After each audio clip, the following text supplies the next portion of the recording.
Mr. Pumblechook's premises in the High Street of the market town were of a peppercorny and farinaceous character, as the premises of a corn chandler and seedsman should be.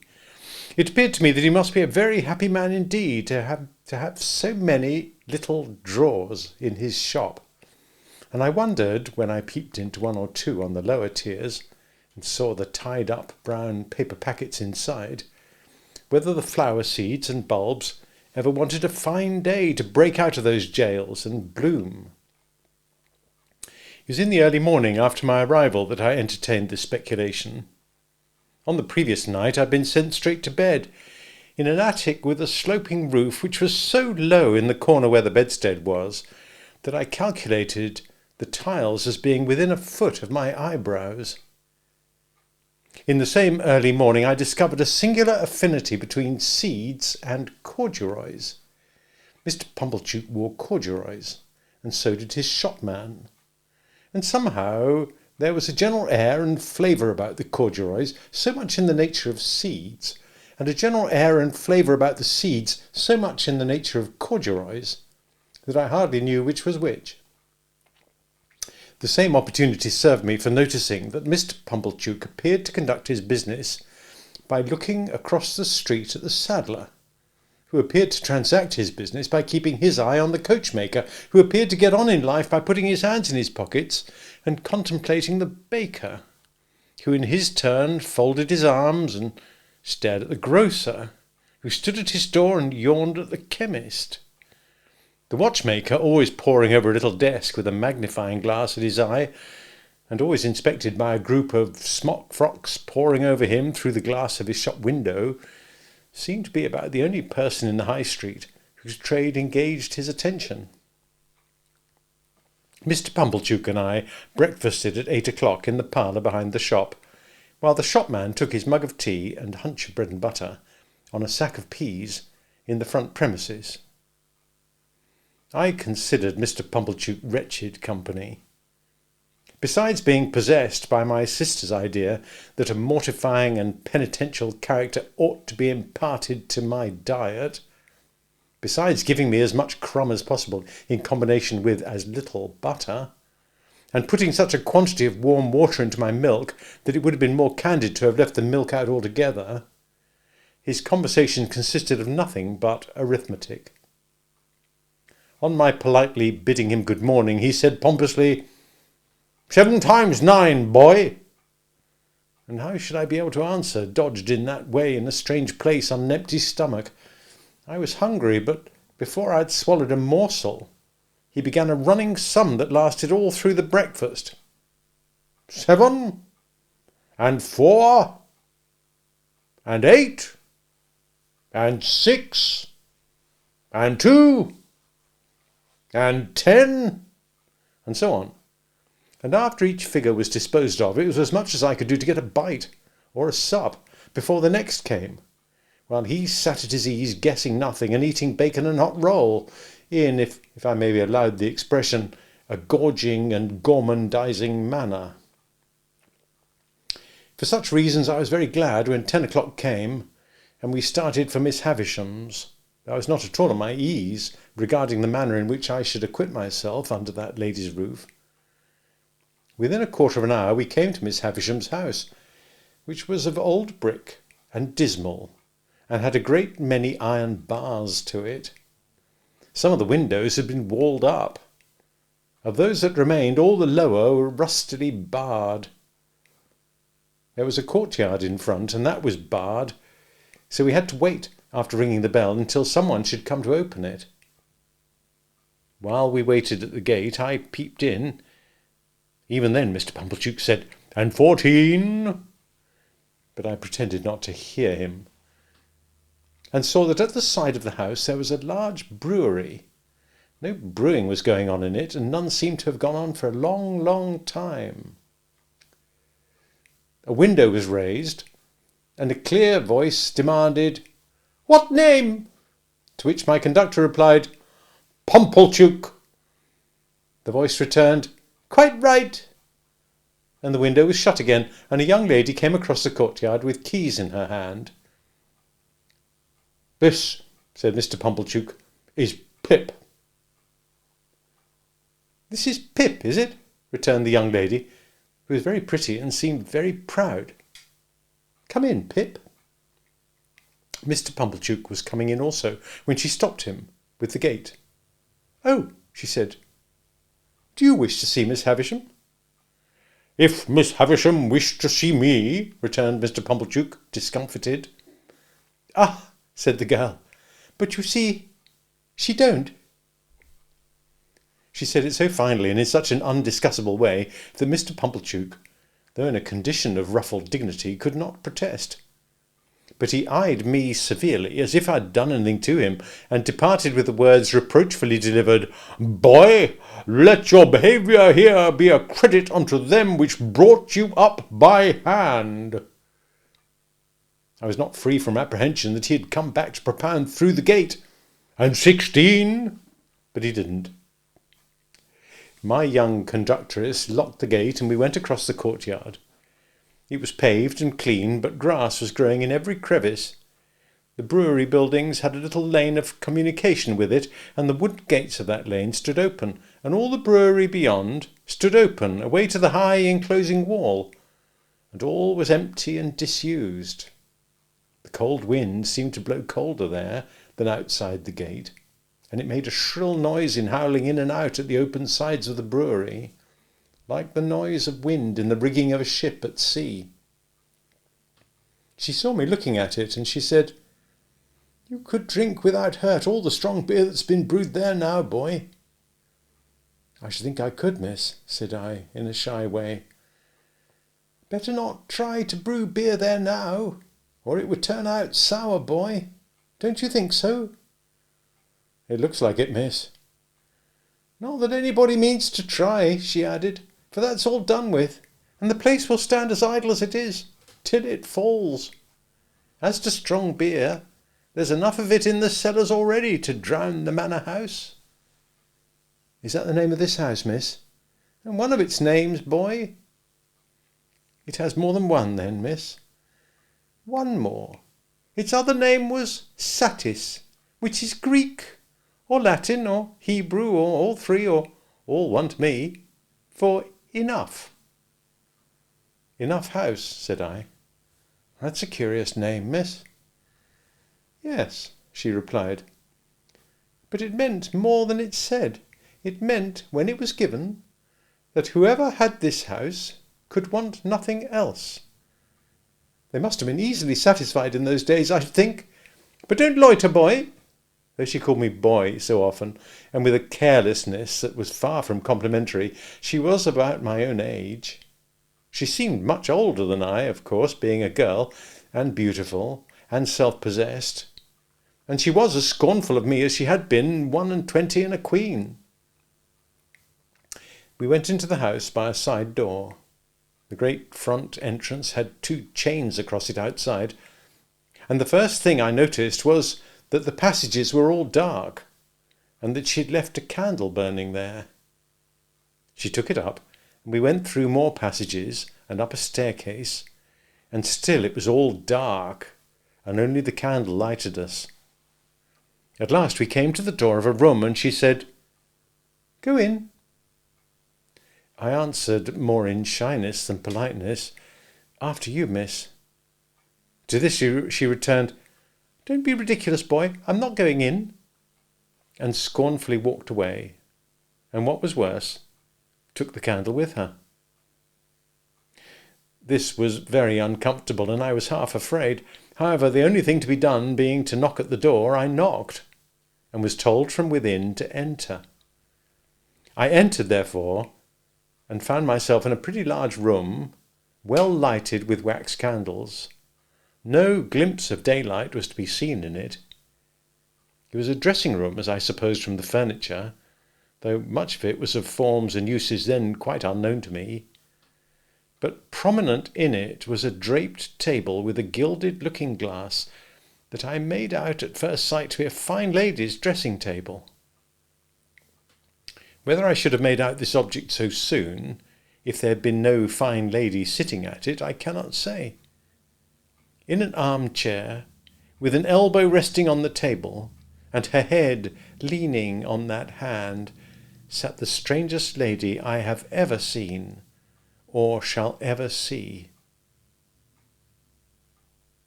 In an armchair, with an elbow resting on the table. She was dressed in rich materials, satins and lace and silks, all of white. Her shoes were white, and she had a long white veil dependent from her hair, and she had bridal flowers in her hair, but her hair was white. Some bright jewels sparkled on her neck and on her hands, and some other jewels lay sparkling on the table. Dresses less splendid than the dress she wore and half-packed trunks were scattered about. She had not quite finished dressing, for she had but one shoe on. The other was on the table near her hand. Her veil was but half arranged. Her watch and chain were not put on, and some lace for her bosom lay with those trinkets, and with her handkerchief and gloves, and some flowers, and a prayer book, all confusedly heaped about the looking-glass. It was not in the first few moments that I saw all these things, though I saw more of them in the first moments than might be supposed. But I saw that everything within my view, which ought to be white, had been white long ago, and had lost its lustre, and was faded and yellow. I saw that the bride within the bridal dress had withered like the dress, and like the flowers, and had no brightness left but the brightness of her sunken eyes. I saw that the dress had been put upon the rounded figure of a young woman, and that the figure upon which it now hung loose had shrunk to skin and bone. Once I had been taken to see some ghastly waxwork at the fair, representing I know not what impossible personage lying in state. Once I had been taken to one of our old marsh churches to see a skeleton in the ashes of a rich dress that had been dug out of a vault under the church pavement. Now waxwork and skeleton seemed to have dark eyes that moved and looked at me. I should have cried out if I could. "Who is it?"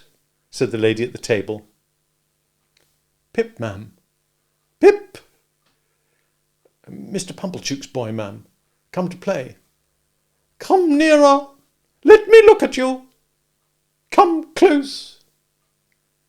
It was when I stood before her, avoiding her eyes, that I took note of the surrounding objects in detail, and saw that her watch had stopped at 20 minutes to 9, and that a clock in the room had stopped at 20 minutes to 9. "Look at me," said Miss Havisham. "You are not afraid of a woman who has never seen the sun since you were born?" I regret to state that I was not afraid of telling the enormous lie comprehended in the answer, no. "Do you know that what I touch here?" she said, laying her hands one upon the other on her left side. "Yes, ma'am." It made me think of the young man. "What do I touch?" "Your heart." "Broken!" She uttered the word with an eager look, and with strong emphasis, and with a weird smile that had a kind of boast in it. Afterwards she kept her hands there for a little while, and slowly took them away as if they were heavy. "I am tired," said Miss Havisham. "I want diversion, and I have done with men and women. Play." I think it will be conceded by the most disputatious reader that she could hardly have directed an unfortunate boy to do anything in the wide world more difficult to be done under the circumstances. "I sometimes have sick fancies," she went on, "and I have a sick fancy that I want to see some play. There, with an impatient movement of the fingers of her right hand. "Play, play, play." For a moment, with the fear of my sisters working me before my eyes, I had a desperate idea of starting round the room in the assumed character of Mr. Pumblechook's chaise cart. But I felt so unequal to the performance that I gave it up, and stood looking at Miss Havisham in what I suppose she took for a dogged manner, inasmuch as she said, when we had taken a good look at each other, "Are you sullen and obstinate?" "No, man, I'm very sorry for you, and very sorry I can't play just now. If you complain of me, I shall get into trouble with my sister, so I would do it if I could. But it's so new here, and so strange, and so fine and melancholy." I stopped, fearing I might say too much, or had already said it, and we took another look at each other. Before she spoke again, she turned her eyes from me and looked at the dress she wore, and at the dressing table, and finally at herself in the looking-glass. "So new to him," she muttered. "So old to me. So strange to him, so familiar to me, so melancholy to both of us. Call Estella!" As she was still looking at the reflection of herself, I thought she was still talking to herself, and kept quiet. "Call Estella!" she repeated, flashing a look at me. "You can do that? Call Estella at the door." To stand in the dark in a mysterious passage of an unknown house, bawling "Estella!" to a scornful young lady neither visible nor responsive, and feeling it a dreadful liberty to so roar out her name, was almost as bad as playing to order. But she answered at last, and her light came along the dark passage like a star. Miss Havisham beckoned her to come close, and took up a jewel from the table and tried its effect upon her fair young bosom and against her pretty brown hair. "Your own one day, my dear, and you will use it well. Let me see you play cards with this boy." "With this boy? Why, he's a common labouring boy." I thought I overheard Miss Havisham answer, only it seemed so unlikely. "Well, you can break his heart." "What do you play, boy?" asked Estella of myself, with the greatest disdain. "Nothing but beggar my neighbour, miss." "Beggar him," said Miss Havisham to Estella. So we sat down to cards. It was then I began to understand that everything in the room had stopped, like the watch and the clock. A long time ago, I noticed that Miss Havisham put down the jewel exactly on the spot from which she had taken it up. As Estella dealt the cards, I glanced at the dressing table again and saw that the shoe upon it, once white, now yellow, had never been worn. I glanced down at the foot from which the shoe was absent, and saw that the silk stocking on it, once white, now yellow, had been trodden ragged. Without this arrest of everything, this standing still of all the pale, decayed objects, not even the withered bridal dress on the collapsed form could have looked so like grave clothes, or the long veil so like a shroud. So she sat, corpse-like, as we played at cards. The frillings and trimmings of her bridal dress looking like earthy paper. I knew nothing then of the discoveries that are occasionally made of bodies buried in ancient times, which fall to powder in the moment of being distinctly seen. But I've often thought since that she must have looked as if the admission of the natural light of day would have struck her to dust. "He calls the knaves jacks, this boy," said Estella with disdain, before our first game was out. "And what coarse hands he has, and what thick boots."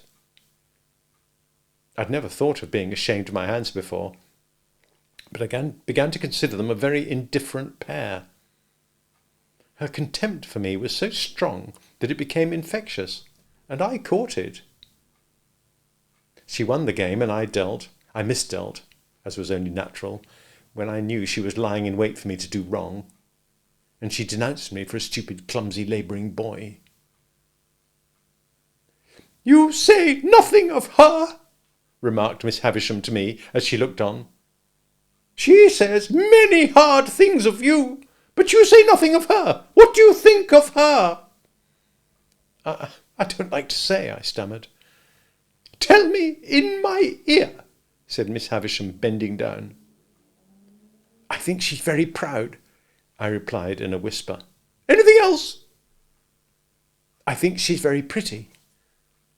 Anything else? I think she's very insulting. She was looking at me then with a look of supreme aversion. Anything else? I think I should like to go home. And never see her again, though she is so pretty. I'm not sure that I shouldn't like to see her again, but I should like to go home now.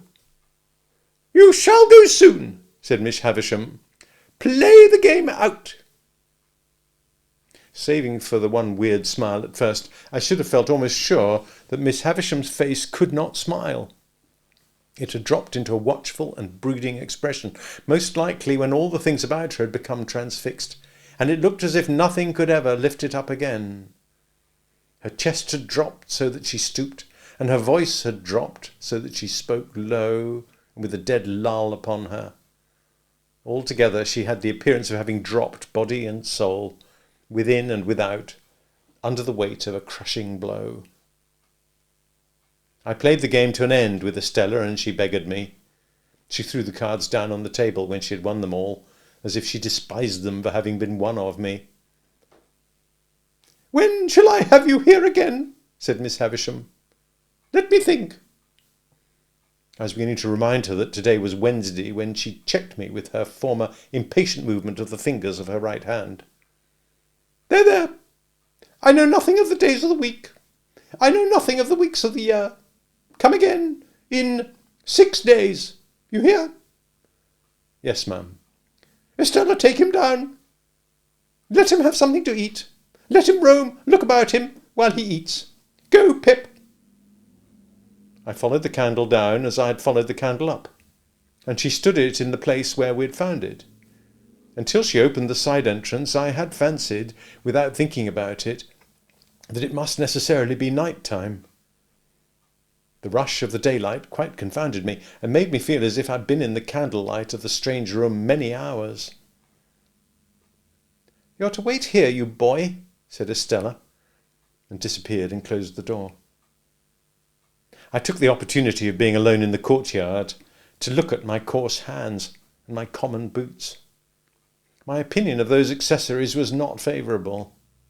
They had never troubled me before, but they troubled me now as vulgar appendages. I determined to ask Joe why he'd ever taught me to call those picture cards jacks, which ought to be called knaves. I wished Joe had been rather more genteelly brought up, and then I should have been so too. She came back with some bread and meat and a little mug of beer. She put the mug down on the stones of the yard and gave me the bread and meat without looking at me, as insolently as if I were a dog in disgrace.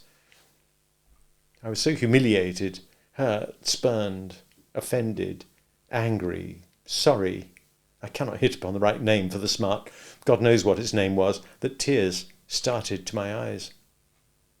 The moment they sprang there, the girl looked at me with a quick delight in having been the cause of them.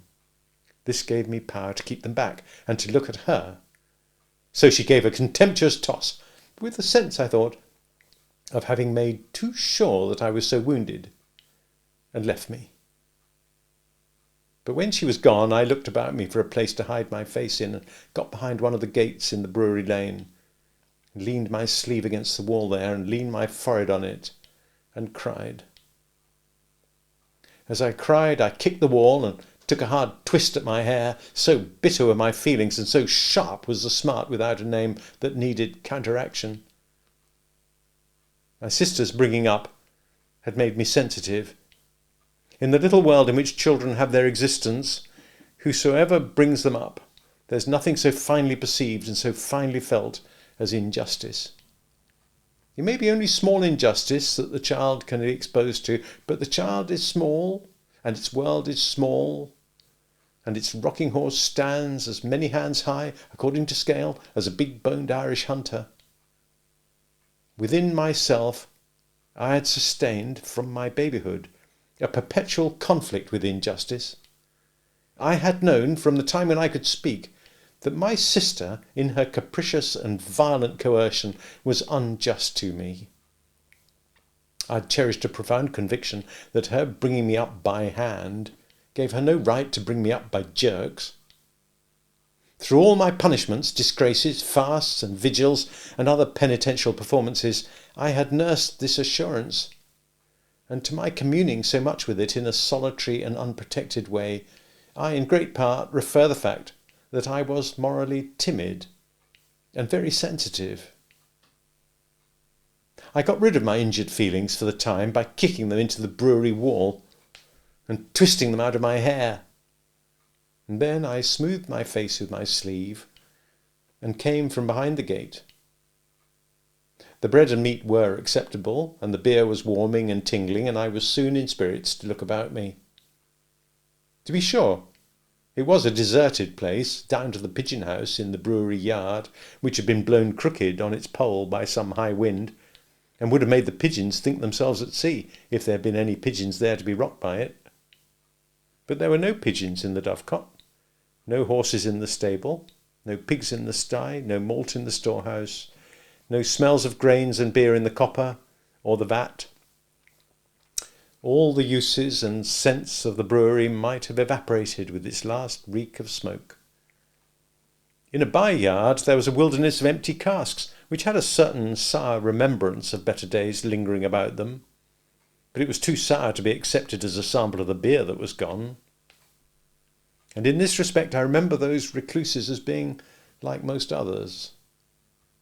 Behind the furthest end of the brewery was a rank garden with an old wall, not so high, but that I could struggle up and hold on long enough to look over it, and see that the rank garden was the garden of the house, and that it was overgrown with tangled weeds, but that there was a track upon the green and yellow paths, as if someone sometimes walked there, and that Estella was walking away from me even then. But she seemed to be everywhere, for when I yielded to the temptation presented by the casks and began to walk on them, I saw her walking on them at the end of the yard of casks. She had her back towards me, and held her pretty brown hair spread out in her two hands, and never looked round, and passed out of my view directly.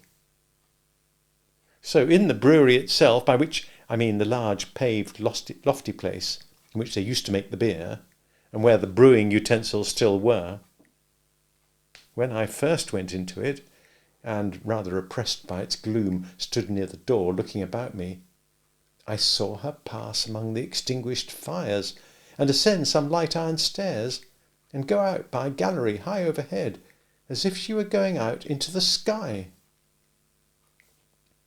It was in this place, and at this moment, that a strange thing happened to my fancy. I thought it a strange thing then, and I thought it a stranger thing long afterwards. I turned my eyes, a little dimmed by looking up at the frosty light, towards a great wooden beam in a low nook of the building near me on my right hand, and I saw a figure hanging there by the neck. A figure all in yellow white, with but one shoe to the feet, and it hung so that I could see that the faded trimmings of the dress were like earthy paper, and that the face was Miss Havisham's, with a little movement going over the whole countenance, as if she were trying to call me. In the terror of seeing the figure, and in the terror of being certain that it had not been there a moment before, I at first ran from it, and then ran towards it, and my terror was greatest of all when I found no figure there. Nothing less than the frosty light of the cheerful sky, the sight of people passing beyond the bars of the courtyard gate, and the reviving influence of the rest of the bread and meat and beer would have brought me round. Even with those aids, I might not have come to myself as soon as I did, but that I saw Estella approaching with the keys to let me out.